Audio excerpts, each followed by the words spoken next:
10లో ఏం చెప్తుందో తెలుసా? నీతిమంతుడు ఒక్కడును లేడు, నీతిమంతుడు లేడు, నీతిమంతుడు ఒక్కడును లేడు, గ్రహించువాడు ఒకడును ఎవడను లేడు, దేవుడు అనుగ్రహించు మహిమను పొందలేకపోతున్నాడు. దేవునికి స్తోత్రం. దేవుని వాక్యం ఏం చెప్తుంది? 3:10 ఏం చెప్తుంది? రోమపత్రిక ఇందును గురించి రాయబడినది ఏమనగా నీతిమంతుడు లేడు ఒక్కడును లేడు. హల్లెలూయా. బాగా వినండి. నీతిమంతుడు లేడు ఒక్కడును లేడు. గ్రహించువాడు ఎవడును లేడు. దేవుని వెతుకువాడు ఎవడును లేడు. అందరూ త్రోవ తప్పి ఏకముగా పనికి మాలిన వారైరి మేలు చేయువాడు ఒక్కడైనను లేడు. దేవునికి స్తోత్రం. వారి గొంతుక కరచిన సమాధి తమ నాలుకతో మోసము చేయుదురు. వారి పెదవుల క్రింద విషసర్పము ఉన్నది. వారి నోటి నిండా శపించుట పగయు ఉన్నవి. దేవునికి స్తోత్రం. ఇక్కడ నీతిమంతుడే లేనే లేడు, ఒకడు లేడు అని చెప్తుంది 3:10 వచ్చింది. కానీ అదే రోమపత్రిక 4వ అధ్యాయము 3వ వాక్యాన్ని చదువుకుందాం. లేఖనములు ఏమి చెప్పుచున్నవి? అబ్రహాము దేవుని నమ్మెను, అది అతనికి నీతిగా ఎంచబడిన. పని చేయువానికి జీతము రుణము ఏమే గాని దానిమని ఎంచబడదు. రుణమని దాన్ని మనము ఎంచబడదు. పని చేయక భక్తిహీనుని నీతిమంతునిగా తీర్చి వాని యందు విశ్వాసముంచువానికి వాని విశ్వాసము నీతిగా ఎంచబడుచున్నది. దేవునికి స్తోత్రం. హల్లెలూయా. చాలా జాగ్రత్తగా మనము అమ్మా విందాం, దేవుని వాక్యం విందాం. దేవునికి స్తోత్రం. హల్లెలూయా. దేవునికి మహిమ కలుగును గాక. నిశ్చయంగా దేవుని వాక్యం ఏం చెప్తుందంటే 3:10లోనేమో నీతిమంతుడు లేడు అని చెప్తుంది. అదే 4వ అధ్యాయం 3వ వచనానికి వచ్చేటప్పటికి అబ్రహాము దేవుని నమ్మెను, అది అతనికి నీతిగా ఎంచబడింది. దేవునికి స్తోత్రం. మొదట నీతిమంతుడు అంటే ఏంటో మనకు తెలియాలి. దేవునికి స్తోత్రం. నిత్యంగా నీతిమంతుడు ఎవరు అని అంటే దేవుని నమ్మినవాడు నీతిమంతుడు. ఎవరు? దేవుని నమ్మినవాడు. అయితే యేసుక్రీస్తు వచ్చి పరిచర్య చేసి అపోస్తులు నిర్మించి అప్పటికే సంఘం కట్టబడడం ప్రారంభించబడింది. అవునంటారా కాదంటారా? సంఘం కట్టబడింది. పెంతెకొస్తు దినాన సంఘం కట్టబడింది. ఎప్పుడు? పెంతెకొస్తు దినాన. అప్పుడు వరకు సువార్త చేశారు కానీ సంఘాలు కట్టబడాలి. ఎప్పుడైతే పెంతెకొస్తు దినాన అంటే 50వ దినాన దేవుని ఆత్మ దిగి వచ్చిందో అప్పటి నుంచి సంఘం కట్టబడడం ప్రారంభమైంది. దేవునికి స్తోత్రం. నిత్యముగా 12 మంది అపోస్తులు ఉన్నారు. వారు చక్కగా సంఘాన్ని వృద్ధిపరుచుకుంటూ వెళ్తున్నారు. అపోస్తులు అని పౌలు ఎవరయ్యా అంటే కడపటి వారు. ఎవరు? కడపటి వారు అంటే అపోస్తులైన 12 మంది అపోస్తులు ఉన్నారు కదా, వాళ్ళతో ఈయనని ఎంచడానికి వీల్లేదు.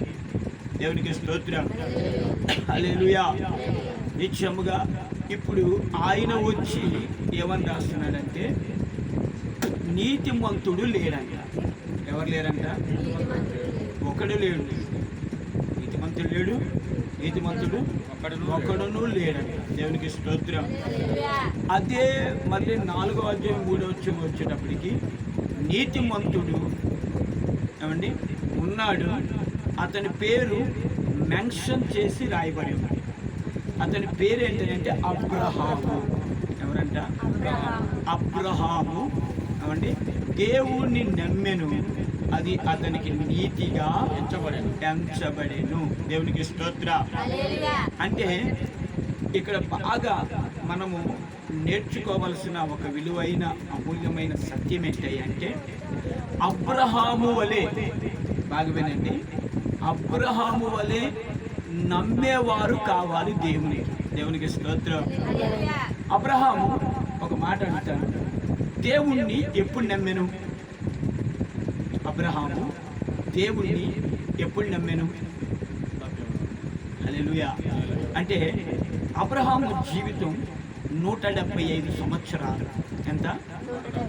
మొత్తం బ్రతికిన దినాలు. అయితే దేవుడు పిలిచిందేమో 75వ సంవత్సరంలో.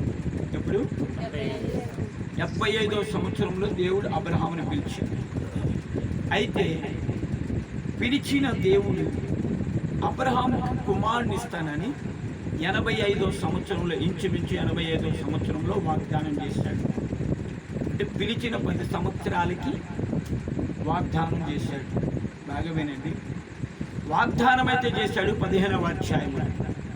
పిలువబడింది 11వ అధ్యాయంలో పిలువబడ్డాడు. 12వ అధ్యాయంలోకి వచ్చేప్పటికి స్పష్టత వచ్చింది. దేవునికి స్తోత్ర. 11వ అధ్యాయంలోనే పిలిచాడు, కానీ 12వ అధ్యాయంకి వచ్చేపాటికి స్పష్టముగా రెండవసారి పిలుస్తాడు. దేవునికి స్తోత్రం. అయితే కుమారుని ఇస్తానని 15వ అధ్యాయములో వాగ్దానం చేశాడు. దేవునికి స్తోత్రం. Praise the Lord. అయితే ఇంచుమించు 85 సంవత్సరాల వయసులో దేవుడు వాగ్దానం చేశాడు కుమారుని ఇస్తానని. అయితే కుమారుని ఎప్పుడు ఇచ్చాడంటే 100వ సంవత్సరంలో ఇచ్చాడు. ఎప్పుడు ఇచ్చాడు? 100వ సంవత్సరంలో ఇచ్చాడు. దేవునికి స్తోత్రం.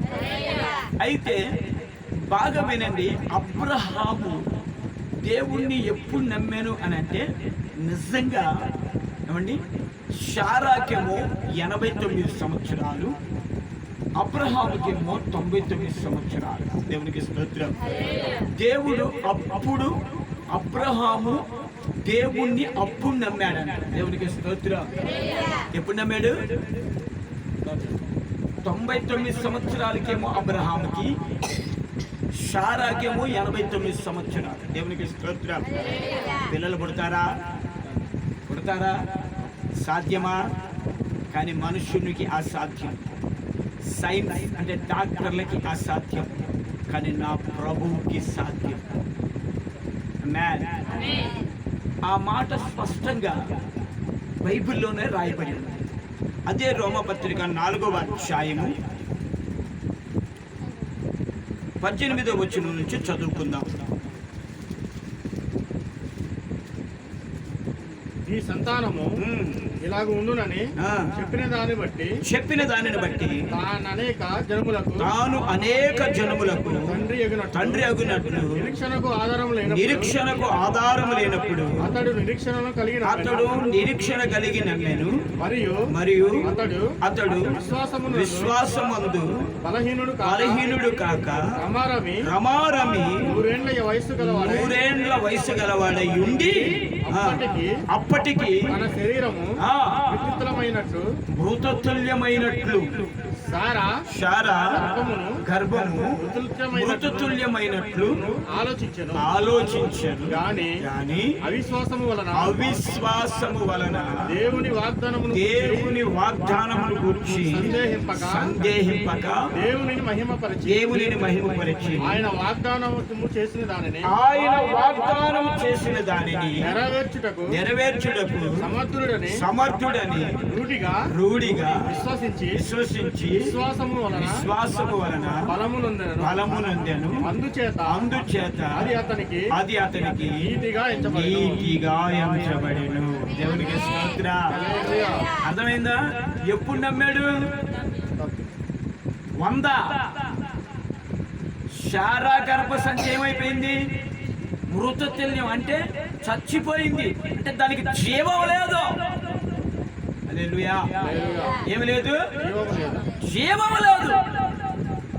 దేవునికి మహిమ కలుగును గాక. హల్లెలూయా. అదే విధముగా అబ్రహాముకి బాగా వినండి, అబ్రహాము శరీరం అంట మృతతుల్యమంట. అంటే అబ్రహాము శరీరము కూడా మంచిది కాదు, అంటే అబ్రహాము శరీరము కూడా చచ్చిపోయిందంట. అంటే మృతతుల్యం అయిపోయిందంటే ఉపయోగము లేని శరీరం అంట. దేవునికి స్తోత్ర, హల్లెలూయా.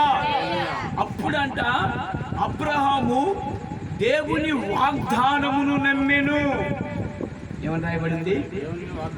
దేవుని వాగ్దానము నమ్మెను, అది అతనికి నీతిగా ఎంచబడెను. దేవునికి స్తోత్ర, హల్లెలూయా.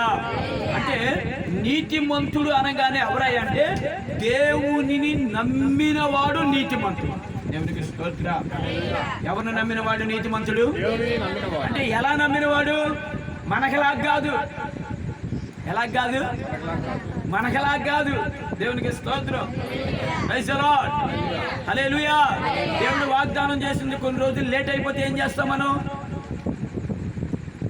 చెప్పాలి. కొన్ని రోజులు లేట్ అయితే దేవుడు ఇస్తానని చెప్పిన తర్వాత కొన్ని రోజులు లేట్ అయిపోయింది అనుకో, మనం ఏం చేస్తాం? మనలో అవిశ్వాసం వచ్చేస్తుంది. ఏమొచ్చేస్తుంది? ఇన్ని రోజుల నుంచి అడుగుతున్నాం కదా, ఏమి ఇచ్చాడు దేవుడు? హల్లెలూయా. ఏం చేశాడు దేవుడు? అసలు ఉన్నాడా? మన ప్రార్థన ఆలకిస్తున్నాడా అని రకరకాలుగా మనలో ఏమొస్తాయి? అపవాది, మనలో అపవాది ఏం చేస్తాడు?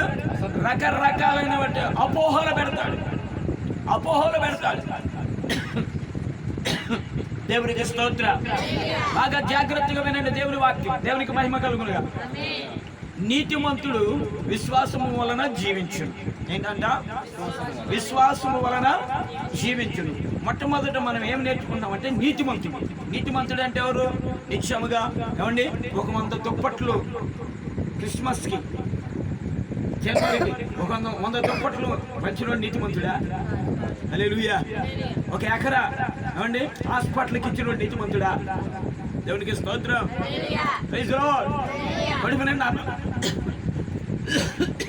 కడుపు నిండా అన్నం పెట్టినోడు నీతిమంతుడా? దేవునికి స్తోత్రం.